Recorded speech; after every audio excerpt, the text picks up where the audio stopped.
বিধানসভা নির্বাচনের আগে ঘর ভাঙল বিজেপির শতাধিক কর্মী যোগদান করল তৃণমূলে। বিজয় সম্মেলনী অনুষ্ঠান থেকে জয়প্রকাশ মজুমদারের হাত ধরে এই যোগদান বলেই খবর।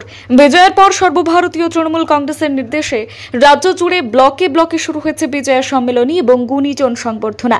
নদিয়া দক্ষিণ সাংগঠনিক জেলার অন্তর্গত হাঁসখালী বগুলা তৃণমূলের উদ্যোগে হাঁসখালী বগুলা গুরুচাঁদ ভবনে সিপিআইএম এবং বিজেপির প্রায় 150 জন কর্মী সমর্থক তৃণমূলে যোগদান করেন। এদিনের এই বিজয় সম্মেলনে উপস্থিত ছিলেন নদিয়ার রানাঘাট দক্ষিণের জেলা সভাপতি দেবাশিস গাঙ্গুলি, রাজ্য নেতৃত্ব জয়প্রকাশ মজুমদার, যুব সভাপতি মুকুটমণি অধিকারী সহ তৃণমূল কংগ্রেসের নেতৃত্বরা। এদিকে জয়প্রকাশ মজুমদারের হাত ধরেই দলীয় পতাকা তুলে নেন 150 জন বিজেপি থেকে আসা তৃণমূল কর্মী সমর্থকেরা। এদিনের সম্মেলন শেষে দুর্গাপুরের রাজ্যপালের যাওয়া প্রসঙ্গে বিস্ফোরক মন্তব্য করলেন জয়প্রকাশ মজুমদার। তিনি বলেন, বিজেপির রাজ্যপাল গিয়েছিলেন দুর্গাপুরে।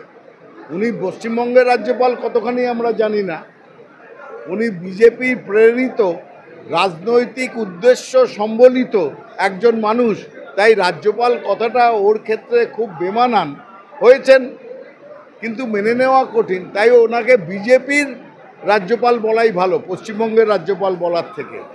আর শুভেন্দু অধিকারী বিজেপির এই পশ্চিমবঙ্গের বিরোধী দলনেতা, যিনি পশ্চিমবঙ্গকে সবসময় গালমন্দ আর কুৎসা করতে ভালোবাসেন। যে গাছের ফল খান সেই গাছের তলাতেই দাঁড়িয়ে প্রস্রাব করেন, এই রকম মানসিকতার লোক Suvendu Adhikari.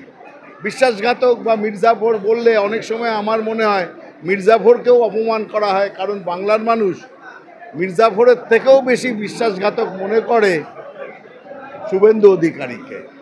Bureau report, timeless depiction news.